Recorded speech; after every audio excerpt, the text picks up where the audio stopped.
छैन यता कताबाट रेकर्ड गर्ने हैन मैले गरे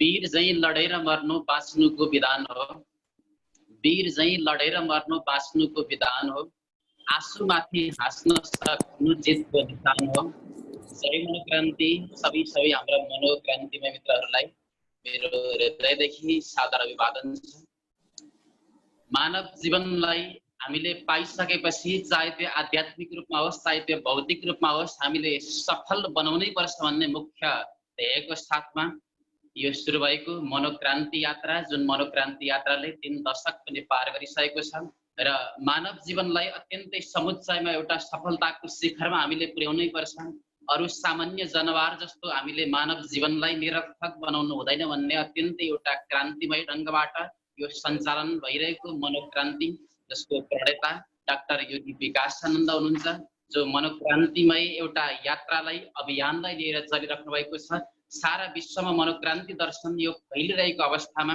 यसैलाई हामीले पनि आत्मसात गर्दै व्यवहारिक आत्मचिन्तनमा रूपान्तरण गर्दै जीवनलाई हामीले पनि भागवतलाई मनोक्रान्तिमय यात्रामा हामीले परिणत गरिरहेका छौं र भागवतमा रहेका त्यस्ता गुड रहस्यलाई जसरी एउटा भमराले पुष्पबाट रस चुस्ने गर्छ त्यसरी नै भागवतमा रहेका ती अत्यन्तै सार गर्भित तत्त्वलाई आत्मचिन्तनको रूपमा हामीले मन्थन गर्दै गर्दै निकालेर र ती सारा रहस्यहरूलाई व्यवहारिक कुराहरूलाई अनुकरणीय पक्षहरूलाई जीवनमा कसरी लागू गर्ने कसरी व्यवहारिक बनाउने भन्ने तर्फ हामी उन्मुख हुँदै हुँदै यो मनोक्रान्तिमय यात्रालाई हामीले जुम एप्लिकेसनसँग जोडेका छौं र देश विदेशबाट हामी जोडिएर यो भागवतलाई हामीले दार्शनिक ढंगबाट र मनोक्रान्तिमय ढंगबाट प्रवचनको रूपमा आत्मचिन्तन गर्दै गर्दै आइरहेका छौं र जसलाई जुन हाम्रो यो महान अभियानलाई महान यात्रालाई एउटा स्वयंमेको रूपमा भूमिका निर्वाह गरिराख्नु भएको छ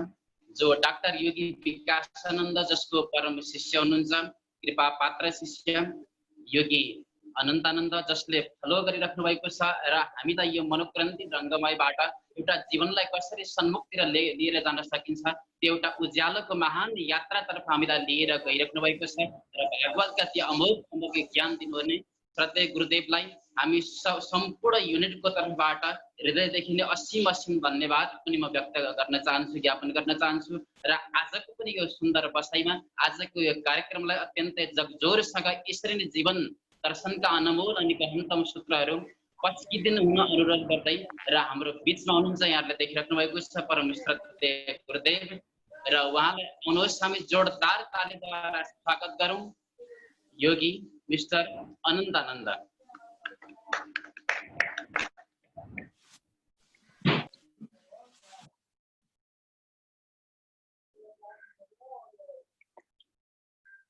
उपस्थित सम्पूर्ण मित्रहरूमा मनोक्रान्तिमय अभिवादन। जीवन कसरी जिउने हरेक व्यक्तिको हातमा हुन्छ। जीवनलाई कुन ढंगबाट उठाउने कसरी लिएर अगाडि जाने त्यो सम्पूर्ण अधिकार हरेक व्यक्तिको हातमा हुन्छ। याद राख्नुहोस् यसलाई। तर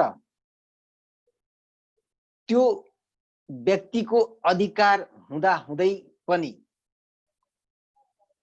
त्यो व्यक्तिको चोइस हुँदा हुँदै पनि कस्तो जीवन बनाउने कहाँ लाने अधिकार व्यक्तिसँगै रहँदा रहँदै पनि महापुरुषको भनाइ र बुझाइ के छ त भन्नाले सकारात्मक ढंगबाट अगाडि बढ्नुपर्छ। यसको कुनै विकल्प छैन। यो महापुरुषहरूको भनाइ हो। जीवन आफ्नो अनुरूप आफूले चाहे अनुरूप अगाडि लाने अधिकार हुँदा हुँदै पनि छ। तर छ भनेर जस्तो सुकै ढंगबाट जिउन र अगाडि लान मिल्दैन। कसरी लाने भन्नाले महानतम र सकारात्मक ढंगबाट अगाडि लानुपर्छ र जीवन म मान्छे हुँ भन्ने एउटा प्रमाण पेश गर्नुपर्छ भन्ने महान व्यक्तिको बुझाइ छ।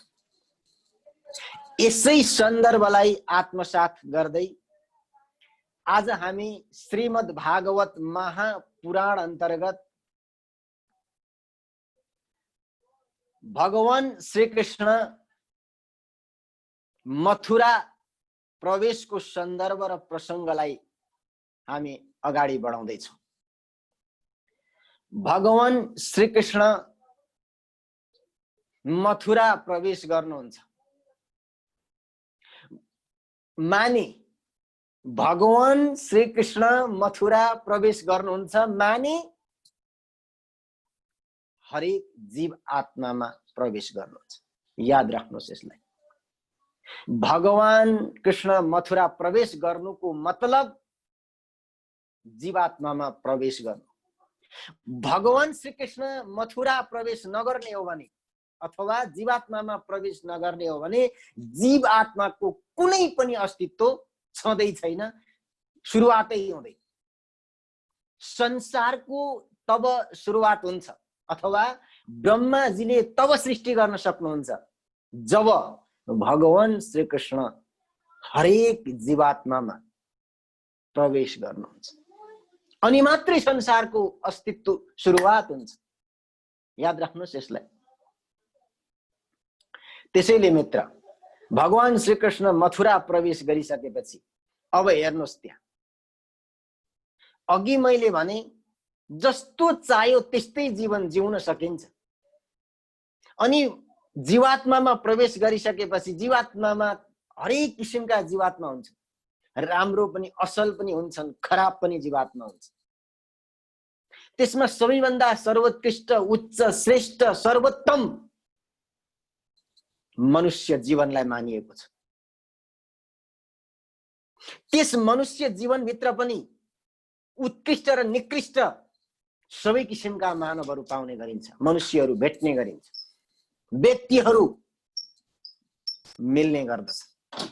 त्यहाँ राम्रा पनि हुन्छन्, त्यहाँ नराम्रा पनि हुन्छन्।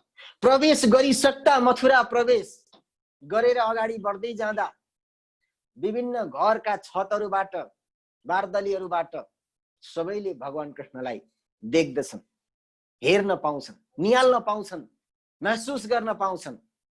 तर विडम्बना थाहा छ, एउटै बगैँचामा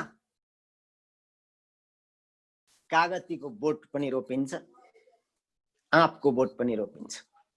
एउटै माटो, एउटै ढुङ्गा, एउटै हावा, एउटै पानी, एउटै मलखाद, सबै किसिमका जति पनि तत्त्वहरू छन् सबै एउटै, तर एउटा अमिलो भएर उत्पन्न हुन्छ, अमिलो फल उत्पादन गर्छ। त्यही सँगै 2 मिटरको फरकमा आँपको बोट रोपिन्छ, त्यहाँ गुलियो भएर उसले गुलियो फल उत्पादन गर्छ। Can you imagine? त्यही मथुरा हो। वाहवाही गर्ने पनि त्यही छन्, कतिखेर आउँछ र हानो भन्ने पनि त्यही छन्। यो नन्दको छोरालाई बजाइहाल्न पाए हुन्थ्यो, यसले त राजा कंसलाई मार्छ अरे, यो मेरो शत्रु अरे, मेरो शत्रु, शत्रु ठान्ने पनि त्यही छन्, मित्र, परम मित्र ठान्ने पनि त्यही छन्। याद राख्नुहोस्।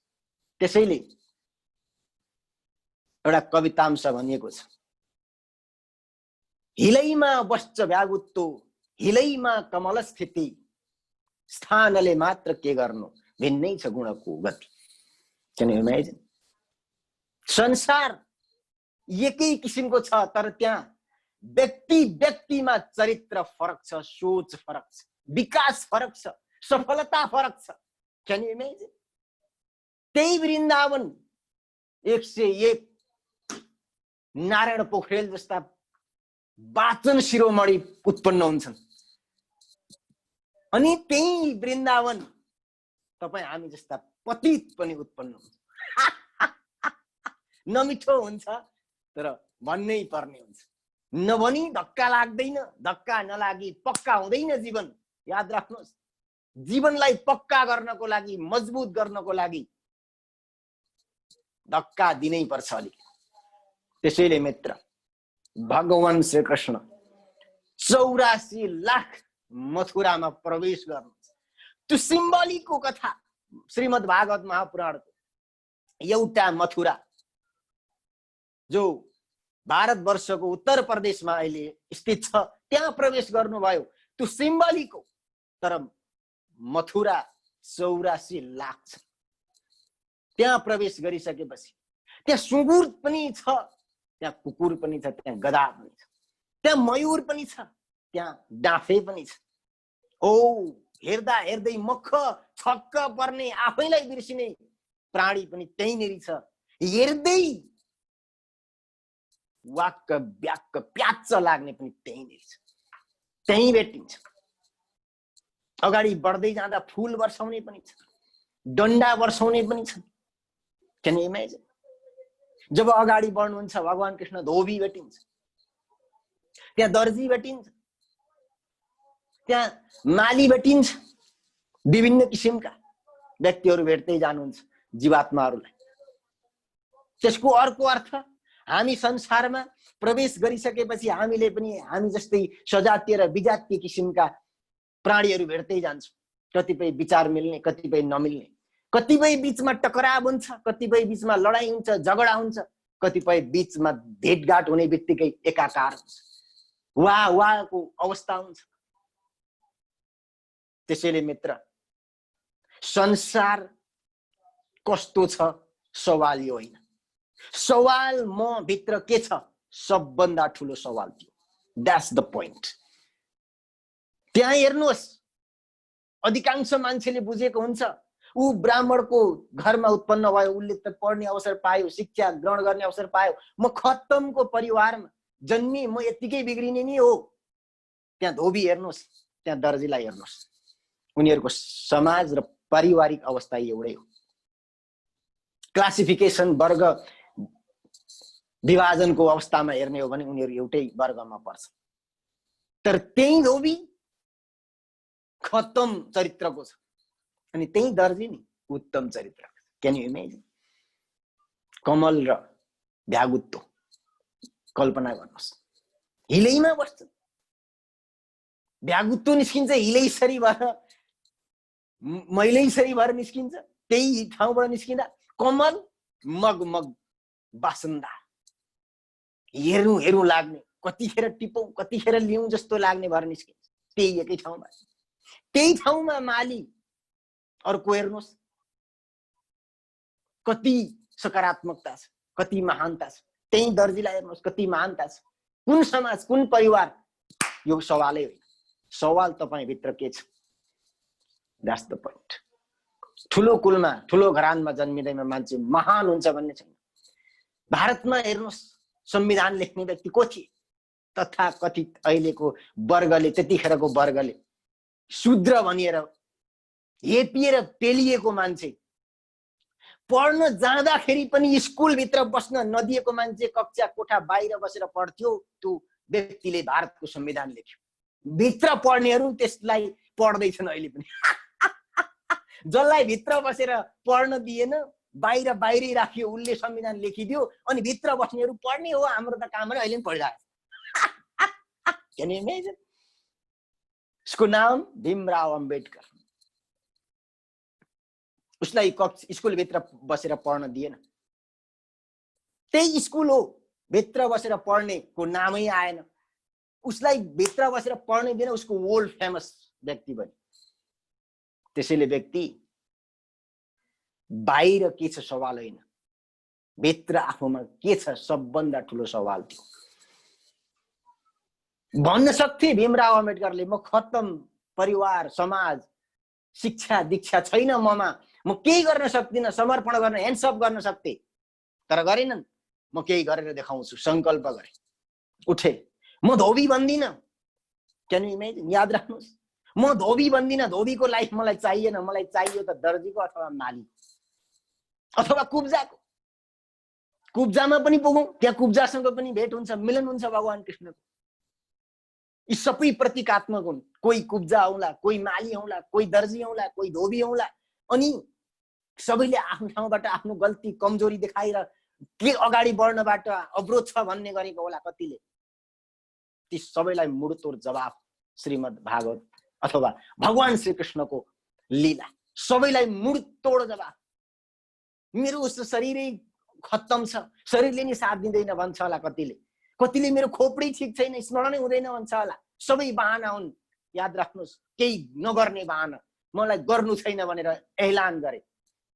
गर्नु छ भने न तपाईलाई शरीरले छेक्छ न तपाईलाई ब्रेनले छेक्छ, केहीले पनि छेक्दैन गर्ने मान्छेलाई।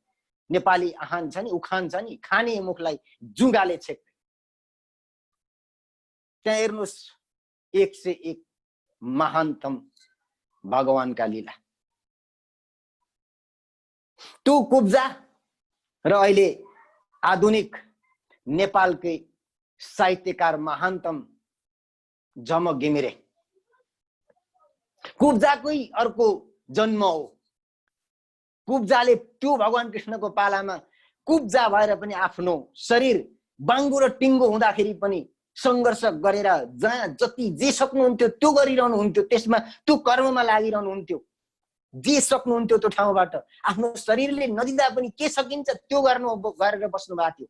भगवानले साथ दिनुभयो। व्यक्तिलाई त्यतिखेर भगवानको साथ मिल्दैन। जुन ठाउँमा जुन अवस्थामा बसेर जे गर्न सक्छ, जब त्यो गर्दैन उसले नादानीपन देखाएर बस्छ ह्यान्डसअप गरेर, तब कहिले पनि भगवान परमात्माको सपोर्ट पाउँदैन। याद राख्नु यसलाई।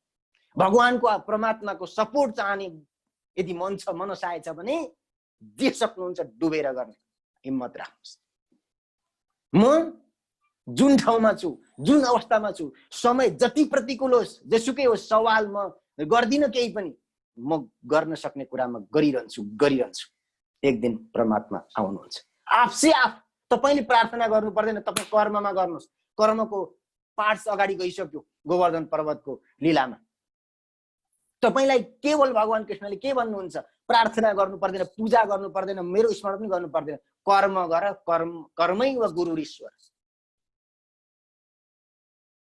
कर्ममा डुब। कर्ममा नडुबेसम्म जीवनको मर्म उजागर हुँदैन, उठ्दैन, जागृत हुँदैन कहिल्यै पनि। सिरियसली त्यहाँनेरि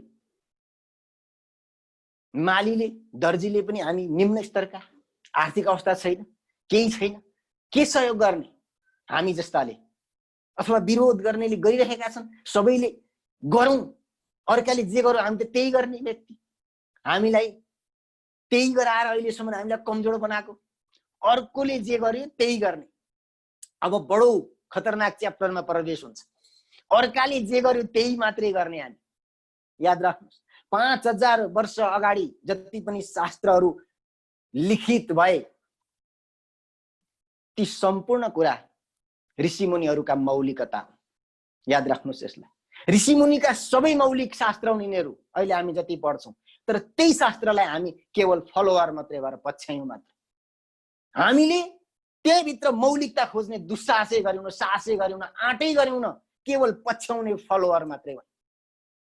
ऋषिमुनिले सन्देश दिएका हुन्, जीवन एउटा सृजनशील अवस्थामा छ, सिर्जना गर्नुहोस् केही नयाँ, आफ्नो पनि केही नौलोपन, नयाँपन त्यहाँ जोड्नुहोस् भनेर ऋषिमुनिको सन्देश हो। तर हामीले त्यसलाई बुझेनौँ। हुबहु रट्न र घोक्नमा पुरुषार्थ ठान्न थाल्यौँ हामीले। याद राख्नुहोस् यसलाई। हुबहु याद गर्ने त्यो परिपाटी समाप्त र पतनतिरको परिपाटी हो। मान्छे, मानव, ब्रह्मको पुत्रको मतलब के हुन्छ भने सृजनशील।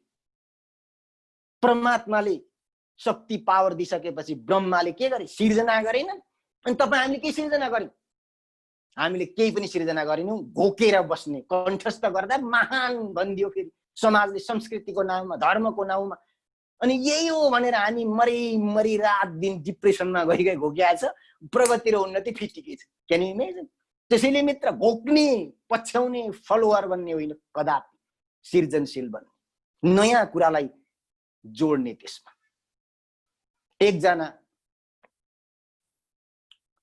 युवा फकीर, युवा होइन फकीर मात्रै, सद्गुरुको खोजीमा कतै भौतारिरहेका थिए। सद्गुरु खोज्दै थिए, खोज्दै खोज्दै खोज्दै जाँदै जाँदाखेरि एउटा वृद्ध साधुको आश्रममा पुग्छ। अनि त्यो रात पर्यो त्यहाँ पुग्दा के गर्ने त अब एउटा सद्गुरुको खोजीमा छु यो आश्रममा पनि एकजना वृद्ध साधु देख्दैछु गुरु होला नि पक्कै केही समय यिनकैमा रोक्नु पर्यो आश्रममा रोकिन्छ बस्छन् अनि सुन्दै जान्छन् त्यो वृद्ध गुरुलाई वृद्ध साधुलाई सुन्दै जान्छन् दिनदिनै सुन्दै जान्छन् अनि केही 15-20 दिनको समय व्यतीत भएको थियो एउटा निष्कर्षमा पुग्छन् ती घुमन्ते साधु सद्गुरु खोज्दै आएको यी बुढा वृद्ध गुरु खासै केही जान्दा रहेनछन् एउटै कुरो बार दोहोऱ्याउँछन् के ठुलो कुरो गरेर केही जानेकै रहेनछ यिनले अब भयो भोलि बिहान यो आश्रमबाट म फेरि सद्गुरुको खोजीमा निस्कन्छु भनेर सोच्दै थिए संयोगवश एकजना युवा सन्यासी त्यही रात त्यो आश्रममा आइपुग्छ अनि युवा सन्यासी आइसकेपछि आश्रमका वृद्ध गुरुले त्यो रात बोल्ने अवसर उनलाई दिन्छ एउटा घुमन्ते फकीर सद्गुरु खोज्दै आएका वयोवृद्ध साधु सन्त आश्रममै रहेका एउटा युवा सन्यासी फेरि घुम्दै त्यही रात त्यहीँ आइपुग्नु अनि त्यो युवा सन्यासीलाई बोल्न दिनुहुन्छ युवा सन्यासी बोल्न थाल्छन् ओहो वेदान्तको यति गहिराईमा गएर यति छर्लङ्गसँगले शब्द शब्द केलाएर शब्द शब्दमा अर्थपूर्ण व्याख्या गरे सबै चकित आश्चर्य ती सद्गुरु खोज्न हिँडेका फकीर पनि गुरु हो त ऐसा हो भन्न बाध्य भए वाह वाह वाह अनि लगभग 2 घण्टा युवा सन्यासी बोलिसकेपछि युवा सन्यासीले सबैलाई हेर्छन् निहाल्छन् सबै नतमस्तक झुमिरहेका छन् उसको प्रवचनमा अनि त्यहाँ आश्रमका वयोवृद्ध गुरु साधुलाई युवा सन्यासीले सोच्छन् गुरुजी कस्तो लाग्यो त मेरो प्रवचन मैले भनेका कुराहरू कस्ता लागे म बोलेको कस्तो लाग्यो तपाईँ अनि वृद्ध साधुले जुन एन्सर दिन्छन् त्यो साँच्चै मार्मिक मलाई यो जब कथा सुनेको थिएँ मुटुमा दिलमा छोएको थियो वृद्ध साधुले भन्छन् यही त कुरा हो तिमीले सोध्यौ मलाई मैले बोलेको कस्तो लाग्यो भनेर यही कुरा म गौर गरेर सास नफेरिकन एक ध्यानस्थ चित्त लगाएर सुन्दैछु 2 घण्टादेखि बाबु तिमी केही बोल्छौ र सुनौ भने युवा सन्यासी आश्चर्य हैन के हो वृद्ध मात्रै हुनुहुन्थ्यो जस्तो लाग्छ कि पागल पनि हुनुहुन्छ कि क्या हो तपाईँ यत्रो बोलिरहेको छु 2 घण्टादेखि को बोले जस्तो लाग्यो तपाईँलाई हो बाबु भन्दैछु सुन 2 घण्टादेखि तिमी बोलेनौ तिमी भित्रबाट गीता बोल्यो तिमी भित्रबाट उपनिषद बोल्यो तिमी भित्रबाट वेद बोल्यो अनि बीचमा कतै बात तिमी बोल्छौ कि भनेर मैले सास रोकेर एकदम ध्यानस्थ भएर सुने तिमी फिटिकै बोल अब मलाई एउटा कुरा भन्देऊ तिमी 2 घण्टादेखि बोले भन्दैछौ ठीक छ तिम्रो लागि बोल्यौ होला मेरा लागि बोल्यौ न मेरा लागि त गीता बोल्यो उपनिषद बोल्यो वेद बोल्यो अब मलाई भन्देऊ तिमीले 2 घण्टा बोल्यौ त्यसभित्र तिम्रो के थियो असली मौलिकता के थियो तिम्रो त्यहाँ मलाई भन्देऊ फेरि दोहोऱ्याएर भन ठीक छ मेरो माइन्डले लिन सकेन होला फेरि दोहोऱ्याएर भन कि मेरो यो थियो भनेर युवा सन्यासी हेरि आए ओहो त्यो घुमन्ते साधु जुन फकीर थिए ठुलो मिस्टेक रहेछ वास्तवमा मैले सद्गुरु भेटेको रहेछु तर मैले चिन्न सकेको सद्गुरु त त्यो हो रहेछ जसले मौलिकता प्रस्फुटन गर्ने वातावरण मिलाइदिन्छ ती गुरु त गुरु होइनन् जसले परम्परा र लकीरका फकीर मात्रै जन्माए परम्परामा रट्ने मात्रै परिवृत्ति र कण्ठस्थको संस्कृति भिराएर कण्ठै अवरुद्ध बनाइदिए त्यस्ता गुरु त के गुरु गुरु त ती हुन् जसले तपाईँ भित्रको सम्भावनालाई प्रस्फुटन गर्न सकोस् मौलिकतालाई जगाउन सकोस् उठाउन सकोस् अनि त्यहाँबाट हरेक मानव समुदायले नौलो संस्कृति पाउँदै जान्छ नयाँ कुरा बुझ्ने अवसर पाउँछ हामी पनि अधिकांश त्यही ड्याङका मुला जो युवा सन्यासीले 2 घण्टासम्म बोलेर देखाए त्यही ड्याङका तरकारी हामी पनि। मान्छे भलै सरकारी भएर के गर्नु, त्यही ड्याङको तरकारी। नौलो केही छैन। हिजो आउनेले पनि त्यही बोल्यो, आज आउनेले पनि त्यही बोल्छ, भोलि आउनेले पनि त्यही बोल्छ, के फरक पर्यो? अनि समाजमा विकृति र विसङ्गति फैलिन्छ। त्यो सुनेको वितृष्णा पैदा हुँदै जान्छ। नयाँ कुरा जोड्नुहोस्, मान्छे कन्सन्ट्रेटेड हुन्छ, बिस्तारै बिस्तारै आकर्षित हुँदै जान्छ। नयाँ कुरा भनेको के त भन्दा सृजनशीलता। अनि मान्छे हुनुको प्रमाण गुरुदेवले भन्नुहुन्छ कि सृजनशीलता मात्रै। जब सृजनशीलता छैन ऊ पशु सर, पशुले कुनै सृजनशीलता देखाउँदैन। याद राख्नुहोस् यसलाई। त्यसैले भगवान श्रीकृष्ण मथुरा प्रवेश गर्नु सबै संस्कृति र परम्पराले बाँधिएर कुनै मौलिकता नभएकाहरू जीवात्माहरूलाई भेट्नुहुन्छ। तर अबको संसार, अबको समय परम्परामा चल्नेवाला छैन। अलिकति मौलिकता, अलिकति सृजनशीलता हुनैपर्छ, हुनैपर्छ, हुनैपर्छ। अब त्यसैले गर्दा मित्र मौलिकता थपौँ। कुब्जा अथवा दर्जी अथवा माली अथवा धोबी सकारात्मकता देखाइयो भने तपाईको जीवन महान भएर बढ्दो रहेछ, परमात्माको आशीर्वाद प्राप्त हुँदो रहेछ र झन् सकारात्मक भएर अगाडि बढ्न सकिँदो रहेछ। यदि भएन भने धोबीको हालत हुँदो रहेछ, पत्ता साफ र पतनको जिन्दगी जिउनु पर्ने रहेछ। अनि हामी जान्छौँ, कुनै पनि खराबीले हामीलाई रोक्न र छेक्न सक्दैन। खराबीले छेक्ने होइन मित्र, हाम्रो गलत विचारले हामीलाई छेक्ने हो। कुब्जाले भन्न सक्दिन म केही गर्न सक्दिनँ, मेरो शारीरिक अपाङ्गता छ, म कुनै पनि काम गर्न सक्दिनँ, लडेर मर्न सक्दिन, त्यही सिद्धिन सक्दिन कुहिएर। तर उनले त्यो गरिनन्, दुस्साहस गरिन्। के गरिन्? भगवान कृष्णको मस्तकमा पुग्न सक्दिनथिन्, कुब्जा भएर, बाङ्गी भएर, टेढी भएर, तर पनि चन्दन घोटेर म लगाइदिन्छु भनेर दुस्साहस गरिन्, आँट गरिन्। उनको हाइट नहुँदा हुँदै पनि म गर्न सक्छु भनेर ट्राई मारिन्। उहाँ सबभन्दा परम सुन्दरी 32 लक्षणले युक्त युवती हुन पुगिन्। परमात्माको सानिध्य मैले अघि भनेको छु, त्यतिकै खेर फालेर सुँगुर जस्तो सुक्ता परमात्माको सानिध्यता पाइँदैन। त्रिवक्राले जस्तो दुस्साहस गर्नुपर्छ, केही गर्न नसक्ने हुँदा पनि केही गर्दै गर्नुपर्छ, केही गर्ने दुस्साहस राखिरहनुपर्छ, साहस गरिरहनुपर्छ, हिम्मत जुटाइरहनुपर्छ, अनि मात्र परमात्माको साथ पाइन्छ र जीवन ट्रान्सफर्मेसन हुन्छ। होइन एक दिन लडिरहन्छु मुडो जस्तो आउनुहुन्छ भनेर नो, असम्भव।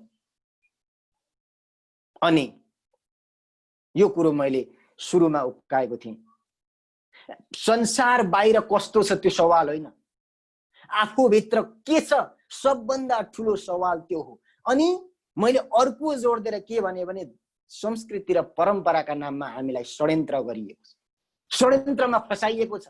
महामानव बन्ने मान्छेलाई निकृष्ट र सानो कमजोर बनाइएको छ, घोकन्ते र रटन्ते परम्परामा हालिएको छ र पेलिएको छ। मानौ जीवित कुखुरालाई प्रेसर कुकरमा हालेर सिट्टी लगाए जस्तै।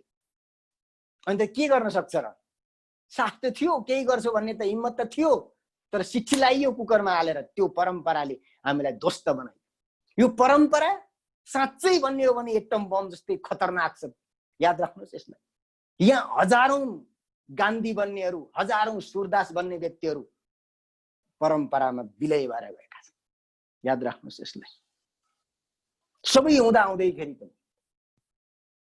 तर त्यहाँनिर प्रसङ्गले के भन्छ, त्रिवक्राले के भन्छ, अर्काले जे गर्यो त्यो नगर। मालीले के भन्छ, धोबीले जे गर्यो त्यो नगर। अरूले के गर्यो सवाल होइन, आफू नयाँ क्रिएसन के गर्ने, सृजनशीलता, त्यो हो ठुलो कुरो। सृजनशीलता छैन भने मानवको अस्तित्व छैन। अनि तपाईलाई चाहिँ अगाडि बढ्दै जाँदा धनुष यज्ञमा प्रवेश हुन्छ। रङ्गशालामा मल्ल युद्धमा जब भगवान कृष्णलाई फसाएर मार्ने षड्यन्त्र गरिन्छ, त्यो गेटमा पुग्दा कुवलया पीड नामको हात्ती छ। अनि त्यसलाई जितेर भित्र गएपछि त्योभन्दा अगाडि त्यहाँ धनुष राखिएको छ। धनुषलाई पहिले भेट्नुहुन्छ। सबभन्दा ठुलो सन्देश अब हामीले यो धनुषबाट लिनुपर्ने। धनुष भनेको के हो?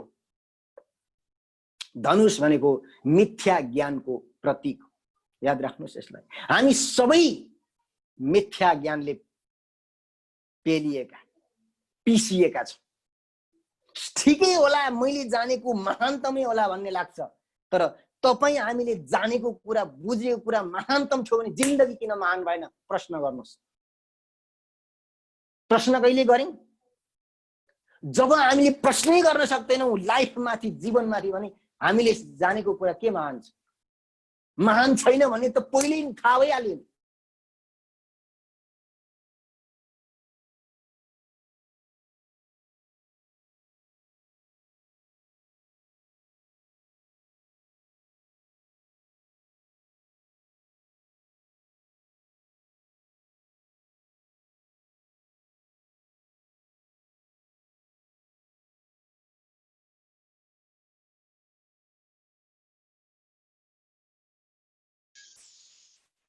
अड्केको मेरोमा मात्रै हो कि सबैतिर हो?